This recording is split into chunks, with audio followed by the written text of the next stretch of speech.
इमरान खान फौज के खिलाफ इनकलाब लाना चाहते थे, परवेज खटक का दावा। पाकिस्तान तहरीक इंसाफ पार्लियामेंटेरियन के सरबराह परवेज खटक ने दावा किया, इमरान खान फौज के खिलाफ इनकलाब लाना चाहते थे। जनरल रिटायर कमर जावेद बाजवा ने हमारा बहुत साथ दिया, लेकिन आखिर में हाथ खड़े कर दिए।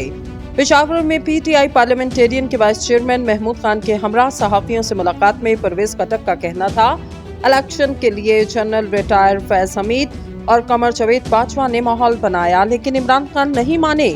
जनरल रिटायर बाजवा ने कहा कि शहबाज शरीफ लिख कर देंगे कि असेंबली तहलील होगी।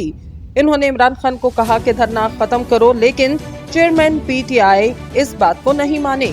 परवेज खटक का कहना था, साबिक army chief general retire Bajwa ने हमारा बहुत साथ दिया, लेकिन इन्होंने भी आखिर में हाथ खड़े कर दिए और कहा, मैं और नहीं कर सकता। इमरान खान 18वीं तरमीम के खिलाफ थे, हुकूमत आजम खान चलाते थे, बाकी मदद करते थे। साबिक वजीर दिफा का कहना था, इमरान खान फौज के खिलाफ इनकलाब लाना चाहते थे। पीटीआई एक मुजरिम पार्टी साबित हो सकती है, जिस पर पाबंदी लग सकती है।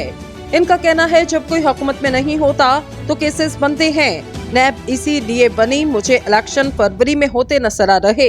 इमरान खान के लिए 4 केसेस मसाइल खड़े कर सकते।